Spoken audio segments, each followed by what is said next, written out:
Hello YouTube. I'm back again to show a video of my log splitter that I posted about 5 years ago and made some improvements and made a second video. But since then, uh, I've made further improvements and hopefully can do a little bit better job with my camera work. So let's unveil it and I'll describe the changes I made as best I can. So stand by.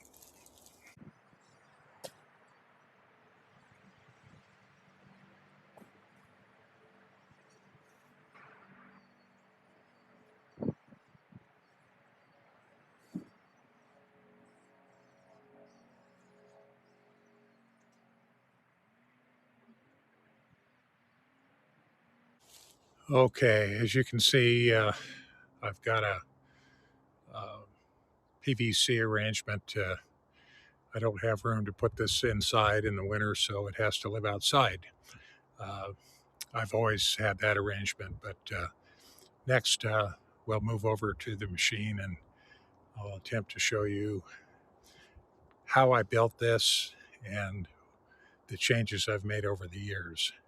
To start with, this machine is 30 years old and it has split many scores of cords of firewood. Okay, YouTube, back again. When I showed this video before, it looked similar to this. I had just built this log lift, this cable operated log lift, which operates from the push sled. The cable runs through this rusty looking block, which has a brass insert, and through the slide, or it just goes through that bolt. Actually, it's under the slide and it runs under all the way to the front. I'll move there and show you. And here you can see the hinges that I made for the lift arm. There's one just like this to the right of this one, and just welded to the beam, and there's a bolt through there and a nut on the other side. I believe I welded the nut, so you can just use an air wrench to spin those off and pull this off if you need to. And then in this area, you can see this plate welded here, and this one. Those were put there because wood, as it comes up, was tending to want to catch underneath this. And of course, with a mechanical lift like that, there's no stopping it. It could just tear this plate off. Again, this machine is 30 years old. And when I bought it, it was simply a splitter with just this beam. These were not there. I put these on 29 years ago, these plates. And I also fabricated and put this large wedge on. The original wedge was probably half this height. This one is just over 12 inches. And we get into a lot of big wood, so it works much better having the tall wedge. You don't get your wood flipped off of there. So back to the lift arrangement that is driven off the carriage or pulled from the carriage. Come around here, you can actually see the cable. It comes up this direction, and this is the hard part to show, but underneath here, let's see, I don't know. Yeah, there's my cable. There's a nice little piece of wood there. Let me pause this for a second and I'll get that out of there. Okay, let's try this again. So in the corner, you can see the pulley in there. That you can buy these at any of the hardware stores. That one is bolted on to the machine so that it can be replaced if necessary. And that cable comes out. Comes through this, changes directions, and comes up through the upper pulley and then down to a bolt welded on the ladder. And this, I can easily, this won't flip off there without getting it just right, so it never comes off on its own, but I can release that if necessary. Some of the other changes that I made recently are this outfeed table, and let me set the standard for this splitter. Everything had to be cheap. It's not that I couldn't afford to, buy fancy pieces, but I wanted to build it out of stuff that I had. And so this white plastic piece, which is a wear abrasive material, or not abrasive, but a wear material that's highly durable. And I had a chunk of it. And the piece that it's setting on is actually from my Craftsman table saw. When I put a router attachment on, it had a cast aluminum table, so I've had that around here, and I thought I may as well use it. And this table is supported in the front on the tongue. We'll talk about the hitch and the tongue a little bit later. That's just simply a 2x6, easily changeable if it starts deteriorating. And the steel plate is formed or cut around the end of the splitter, and it's actually setting down on washers that are welded so that I can stand on that. There's no problem with weight. And the reason that table was built was this type of splitter where the wedge is stationary.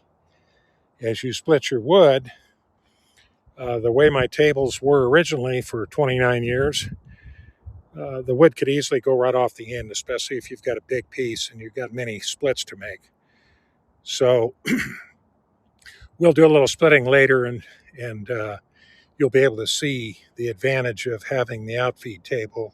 You probably already know. I should have done that a long time ago. And so I think I've gone over most of this before in previous videos. Hopefully this one will be a little easier to understand. Now, going back to the tongue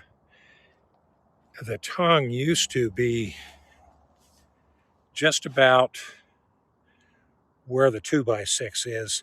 That used to be where the hitch was. It was very short coupled. And of course, to put the outfeed table, I needed to lengthen the tongue, which makes this behaves much better backing up. It doesn't jackknife at the first sign of trying to turn it. And I did away with an adjustable. I'll try to put links to the earlier videos if you're interested. I had an adjustable lift mechanism here, but you had to stick it in, and it was just a pain. And I thought, let's do something simple that you don't have to fiddle around and crawl around to do. And then, of course, I added the screw jack for lifting, and that I had another mechanism, a homemade setup, and this is just far better. Should have done that in the beginning. So let's see. I'm going to pause this for a minute, and then we'll come back and I'll talk about this support leg here, which of course needs to be there for the heavy. I lift logs sometimes on this lift that are well over 200 pounds, green Douglas fir and so forth, oak. And actually, we'll probably deal with a couple of these big rounds over there. Some of those are, I'm guessing, I'll put a tape on them, about 30 or 32 inches. and they're quite heavy. So at any rate, we'll pause for now and come back. Okay, YouTube, we're back. We're going to talk about this support leg. I've cranked the front landing gear down to elevate this piece off the ground. And by the way, uh, that support leg is made out of two things: a piece of Versastrut tubing, which I had a lot laying around, and the platform that you see close to the ground is from a fireplace tool set. And it has a 3/8 round rod. I don't know if I can show that. On this side, on the inside of the beam, I think you can just barely see the top of it.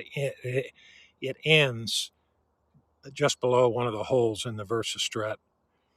Um, so I left that. I used that for vertical strength, and if you follow the holes on this Versastrut down, you can see right in the center of the frame, it's plug welded, and then skip 2 holes, plug welded, and so forth, all the way down. So that adds a lot of rigidity to that. And the arm that this is attached to, that was there in my original 5 years ago when I made this mechanical lift. And by the way, I've changed this cable once in 5 years, and this thing probably splits 10 to 15 cords a year. We cut wood for ourselves, a bunch of us old guys, and we often cut and split wood for people in our age group that can't do it anymore. So it gets used. And so back to this leg. This is made now where, I know this is not in frame, but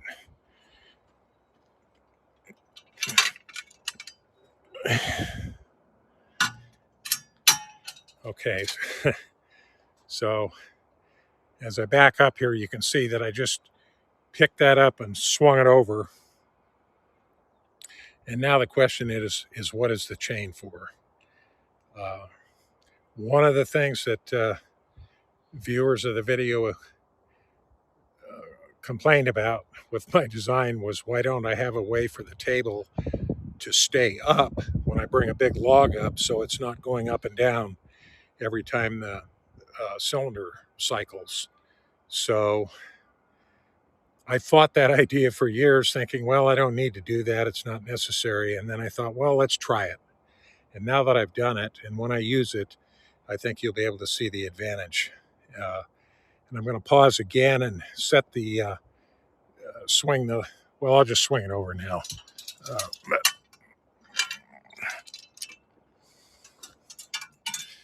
Okay, it's just that easy. Swing that over. It's on the ground. I've got a stop welded on here, so it ends up being plumb. And then I just run my screw jack down until it's planted on the ground, and then I've got 2 points here for support for the weight that the ladder sees. So, okay, I think I can just continue and show what I've done here. Let's assume that I had brought a big round of wood up on the ladder, and it's on there or sitting on the platform in front of the wedge. Okay, what I do then is hook this in there. I come over here to the cable and I take this spring off and I hook it into this loop. And when we come back and operate this, I'll actually be doing that after I lift a piece up, and you'll see why that is. Now the carriage is going to go ahead and the cable will remain taut, which is necessary. If I didn't have that spring back here holding it, the cable would just wad up as the carriage went ahead. because now the ladder's not pulling it and keeping this point in contact here. So that little spring mechanism is necessary. That's kind of a prototype. I'll probably put something a little simpler on it, but it works quite well as it is. And let's see, while we're here, I added this piece here so that I have a lot of different people working with me on this splitter, and a lot of folks like to put their wood on there flat side down, which I never do on purpose. There's too much chance of pieces of the wood going into these grooves. So that is there.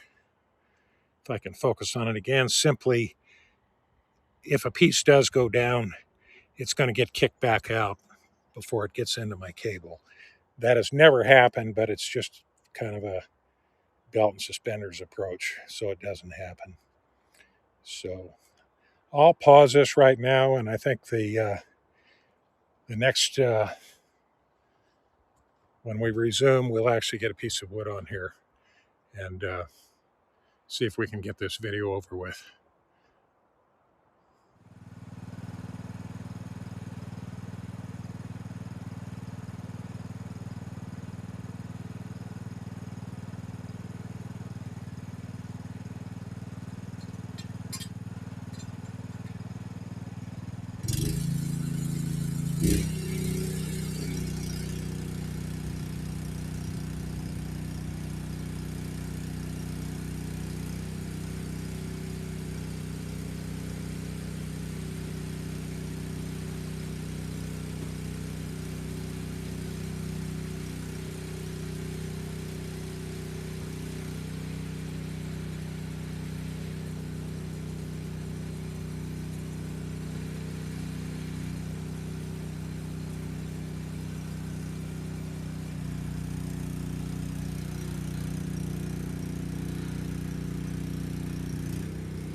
Okay, YouTube, we don't need to see another video of someone splitting wood. We've all seen plenty of that, so we'll end this right here. Thanks for watching.